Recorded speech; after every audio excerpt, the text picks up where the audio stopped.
Y también saludamos a nuestro invitado especial, Rafael Correa. Bienvenido.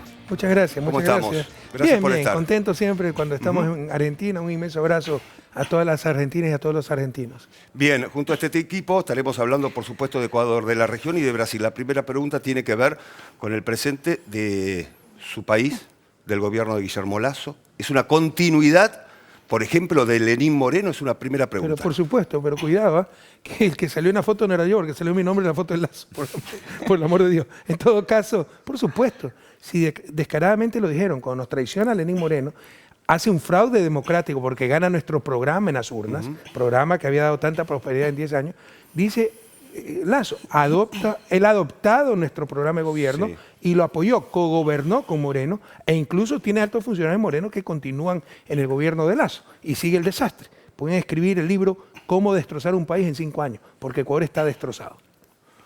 Ever, Alejandra.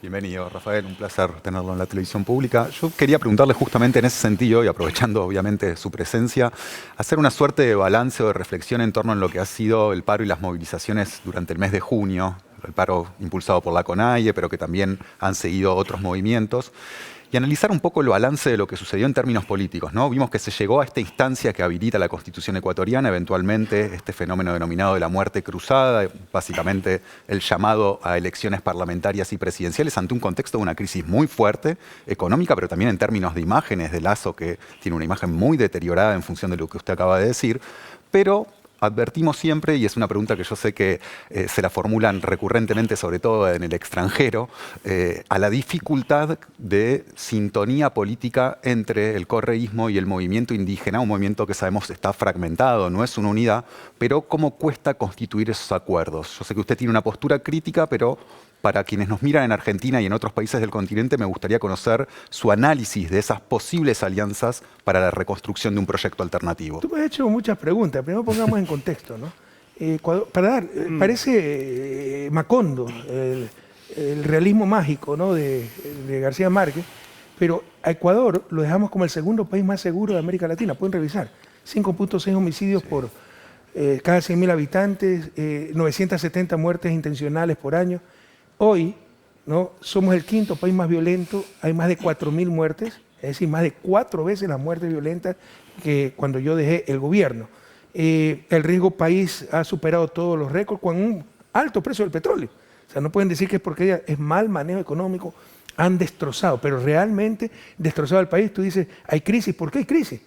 Las remesas de migrantes rompieron récord, el precio del petróleo está alto, puro y simple saqueo y mal manejo del gobierno. Primera reflexión.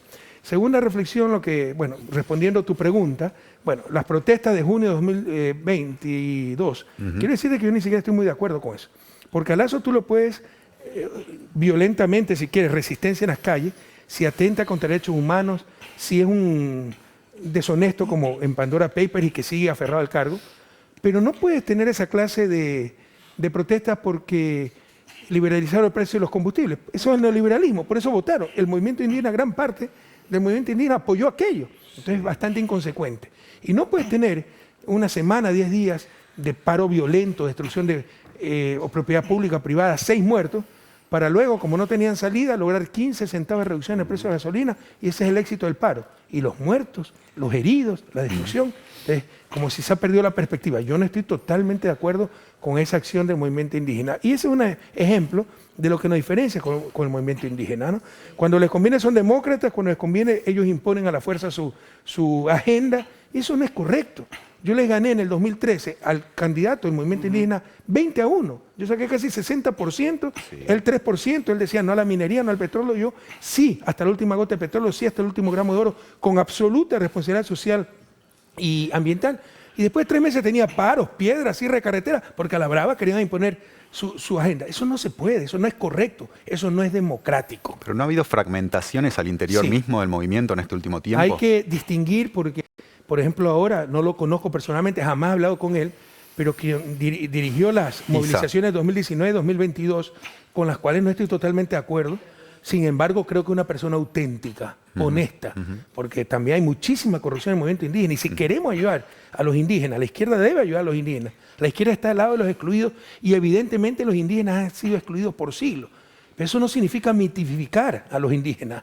No significa que están más allá del bien y del mal, que tienen todas las respuestas antes de saber las preguntas, que son el ejemplo del buen vivir, porque no es cierto, sencillamente. Como en todo grupo humano hay buenos y malos. Y conviven posturas diferentes, ¿no? Y honestos.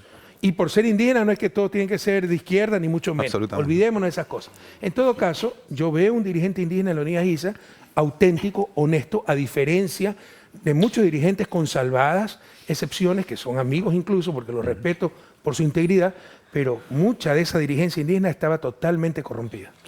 Bueno, pasando un poco al tema de, bueno, los últimos años, las bandas armadas, cómo han tomado poder en Ecuador.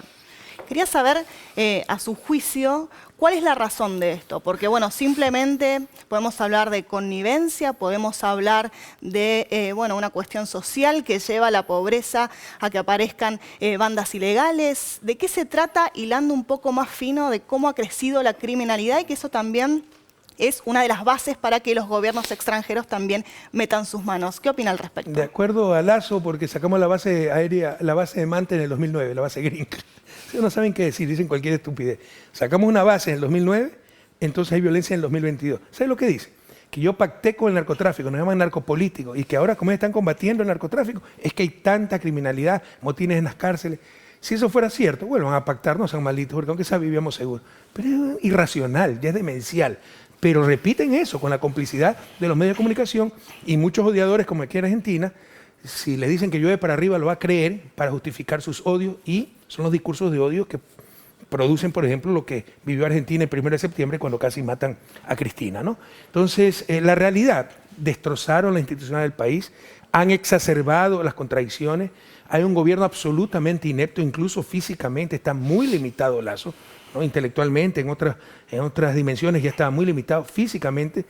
Debería darnos pena, me da indignación, porque ya estaba limitado, pero como millonario caprichoso quería comprar la presidencia de la República si no tenga ni capacidad física para ejercer un cargo que demanda 14 y 16 horas de trabajo diarias de lunes a domingo, y se les ha ido el país de las manos, sencillamente. ¿Qué tiene que ver los femicidios con el narcotráfico? Y se está rompiendo el récord en femicidios. ¿Qué tiene que ver el asalto a una tienda, el robo de carros, el asalto en el semáforo con crimen organizado, el gran crimen transnacional, el narcotráfico? Eso es crimen ordinario, porque además, entre otras cosas, dejaron de controlar a la policía. La policía es un sector muy susceptible a la corrupción. Tienen armas, luchan contra la delincuencia, pueden ser influidos por la corrupción.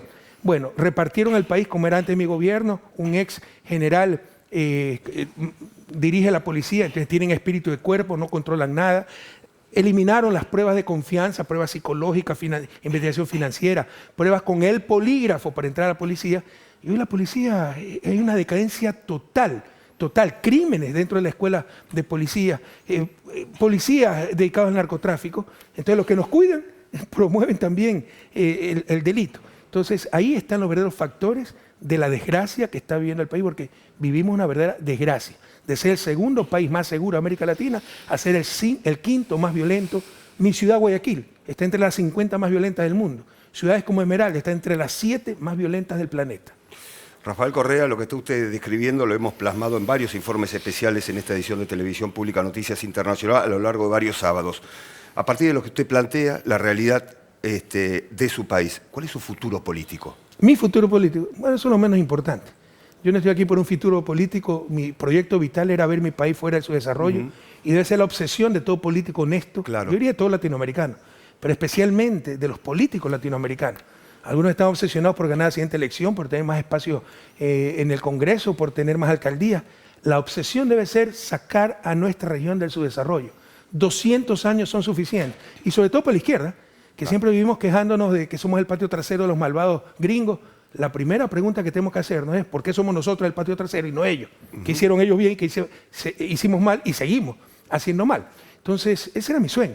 Si para eso debe ser presidente de la República o portero del ministerio ABC, lo seré, ¿no? Entonces estaré donde la historia requiera, pero ambiciones personales, mi ambición personal es ver mi país fuera de su desarrollo. Pero se imagina una alternativa como presidente de Ecuador nuevamente, si obviamente cesara la persecución judicial. A mí me pusieron 10.000 candados para presentarme a la presidencia. Todo es ilegal, se les puede derrumbar una vez que recuperemos el poder. Tan ilegal que para prohibirme postular a presidente, derogaron las reformas que permitían aquello, pero retroactivamente, desde el 2008. Derogaron en el 2018 la ley RIE para el futuro, Pero significaba que si desde ahora ya no es posible la reelección, todavía entonces se cuenta desde cero y puedo presentarme a 2 elecciones. Además, que uno pueda postularse no significa que va a ser electo, pero ellos saben que va a ser derrotado. Lo hicieron retroactivo, desde el 2008 se cuentan las elecciones, ¿no? Eso se les va a derrumbar. O sea, 10 años para atrás. Sí, lo hicieron retroactiva la ley, ¿no? Para impedirme a mí ser candidato. Eso se les va a derrumbar. Que yo vuelva a ser candidato presidencial, eso no es lo fundamental. Lo fundamental es recuperar el país en ese proyecto progresista, dignidad, de soberanía que se llamó Revolución Ciudadana, que fue ejemplo para América Latina y el mundo, del 2007 al 2017. Me permito volver sobre justamente este último punto y tal vez correrlo un poquitito de Ecuador pensando en esta coyuntura tan caliente que tenemos mañana en Brasil, ¿no? Usted hablaba del proyecto efectivamente de la Revolución Ciudadana, de lo que han sido además los progresismos que gobernaron América Latina durante los primeros años de este siglo XXI.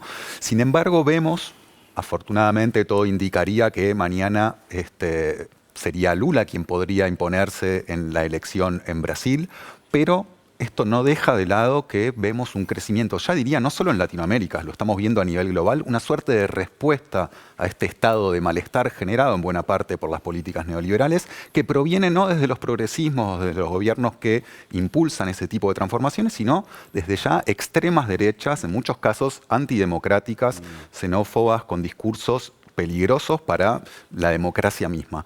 ¿Cómo explicamos que la respuesta y el apoyo popular, más allá de que en algunos casos logre imponerse o no, se vuelque hacia este tipo de respuestas? La desesperación.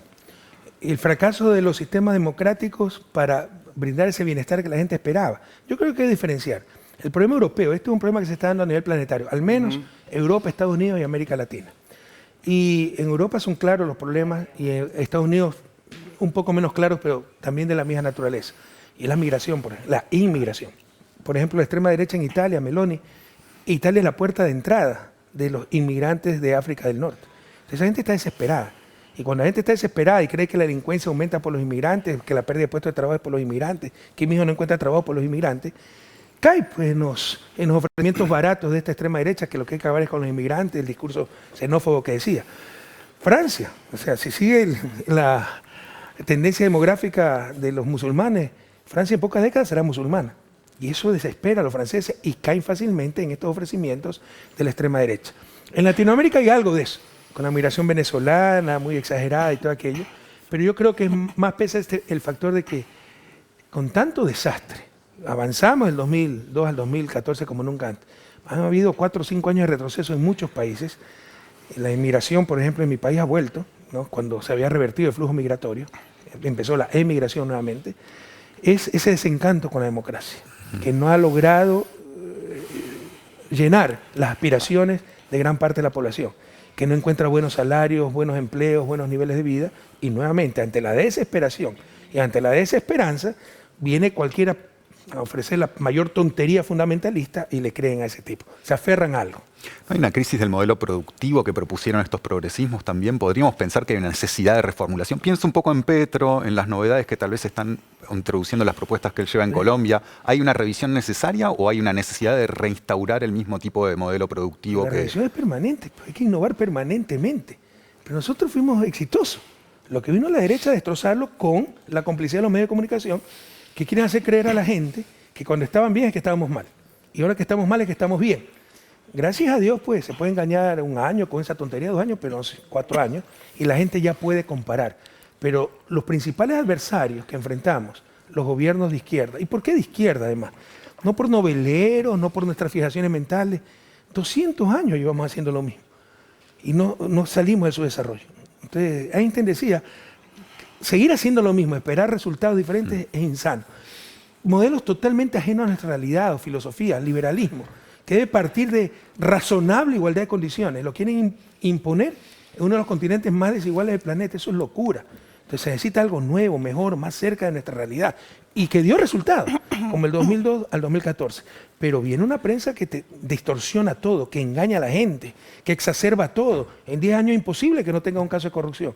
Pero entonces todos somos corruptos. Y si robó, un caso, el gerente de Comercio Internacional de Petroecuador, el culpable es Correa. Entonces, ¿cómo logran mantener la esperanza de la gente? Entonces, no caer en esa trampa. Innovar permanentemente, revisar todo. Tampoco caer en fundamentalismo, ¿no? El desarrollismo, el discurso de Correa es desarrollista. llámalo como quiera, pero sin industria, ¿qué país es desarrollado? Estamos en el siglo XXI sin industria, ¿qué país puede ser desarrollado? No que la innovación, las ideas alguna vez, algún rato tienen que concretarse y eso se llama industria, ¿no? Pero hay que innovar esos modelos permanentemente. Sí, siguiendo con el tema del programa, muchos progresismos volvieron con una idea de que hay que pactar con el establishment y de alguna manera, no sé, eso se podría evaluar si eso significó bajar algunas banderas de reconquistas o de recuperación de la soberanía, eso puede ser una opinión. Pero bueno, ¿cuál es la salida ahora? Porque vemos que el apoyo popular cambió, no es el mismo que en la primera década, ahora hay una situación diferente, bueno, hay una disputa de la extrema derecha por ese sector popular. ¿Qué cree Correa que se puede agregar, innovar, que haya cambiado respecto de bueno, las décadas anteriores, ¿no? A ver, yo creo que esta segunda ola progresista es un poco más heterogénea. La primera ola progresista, por supuesto que había diferencia entre Néstor Kirchner y quien le habla, con Lula, con Chávez, pero había una lealtad enorme entre nosotros, había cariño real, había confianza, había hasta complicidad. En reuniones privadas nos sacábamos los ojos, decíamos, hey, está haciendo mal esto, hasta nos burlábamos. Pero de ahí para afuera, pues, proteger estos procesos que eran de cambio real. Eso no veo en esta nueva ola progresista. O sea, Pedro Castillo, el propio Boric. Boric parece que su enemigo es Venezuela. Venezuela tiene 600 sanciones. Está bloqueada, tiene una economía de guerra. Y no habla del bloqueo del agresor, sino del agredido. Entonces son cosas incomprensibles, ¿no? Y un Pedro Castillo que llegó, ni él se lo esperaba, no estaba preparado para gobernar y se ha entregado totalmente a la derecha. Entonces, le llaman todavía un gobierno de izquierda, eso no es gobierno de izquierda, ¿no? Y lo segundo, hay una derecha más preparada, más prevenida. La cogimos un poco desprevenida a inicios del siglo. Pudimos hacer muchos cambios, ahora está prevenida y dispuesta a todo para evitar todos los cambios y por eso también la extrema derecha, que la utiliza la derecha más moderada, los medios de comunicación con sus discursos de odio, para cuando ya aniquilen al enemigo externo, ahí sí vuelven a ser humanistas, a hablar de democracia, cuando ya no hay peligro, cuando la democracia no tenga el peligro de cambiar algo, ¿no? Entonces, eso es lo que vivo en estos momentos. ¿Qué tiene que ser la izquierda? Auténtica. O sea, si nosotros ganamos el poder para no cambiar nada, para calentar 4 años un puesto, somos un fraude democrático. Y en regiones tan contradictorias como América Latina, con tanta escandalosa violencia estructural, extremadamente rico, extremadamente pobre, tienes que confrontar. América Latina, un país como Ecuador, su ingreso per cápita corresponde al año 1918 de Estados Unidos. Queremos imitar las instituciones actuales de Estados Unidos. Si queremos imitar, hagámoslo bien. Y ese Estados Unidos de 1918 es más cercano al Estados Unidos de la Guerra Civil que al Estados Unidos actual. Yo le pregunto a Abraham Lincoln, que ahora es considerado el mejor presidente de la historia de Estados Unidos, ¿hubiera podido abolir la esclavitud con el aplauso de los esclavistas? Por supuesto que tenía que confrontar a los esclavistas. Ahí iba a tener como enemigos a los esclavistas y algunos esclavos, que veían en la esclavitud seguridad, no querían la libertad, esa es la realidad. Eso es lo que tenemos que enfrentar los progresistas si realmente queremos superar 200 años de su desarrollo. Dicho esto, eso le costó a Abraham Lincoln una guerra civil y su propia vida. Pero les insisto, si queremos cambiar las cosas hay que arriesgar, si no seremos un fraude democrático. Rafael Correa, estamos a pocas horas de una elección clave, una segunda vuelta electoral, clave para Brasil, clave para la región. ¿Qué espera para mañana? Yo creo que es casi imposible que pierda Lula. Si la tasa de participación se mantiene, probabilísticamente, la probabilidad de que pierda Lula es cercana a cero. El problema es gobernar, porque hay una derecha fortalecida, salió bien parado Bolsonaro, pese a todas las críticas, tienen mayoría en las dos cámaras, entonces gobernar va a ser el verdadero desafío. Pero yo tengo mucha esperanza, Lula es muy hábil y viene de años de persecución, años de fortalecimiento del gobierno de la derecha, con Temer, claro. Ahora con Bolsonaro. Ustedes, el gobierno, también pueden impulsar mucho la construcción del poder popular. Lo único que tiene la izquierda, nosotros no tenemos poder mediático, poder económico, poder militar, poder de embajadas extranjeras, es el poder popular y eso se puede impulsar mucho desde el gobierno. Rafael Correa, gracias por haber venido a Televisión Pública Noticias Internacional. Un placer como siempre, gracias. Yo estoy enamorado de Buenos Aires, siempre un placer estar en Argentina. Rafael Correa, en esta entrevista exclusiva en la Televisión Pública, edición internacional.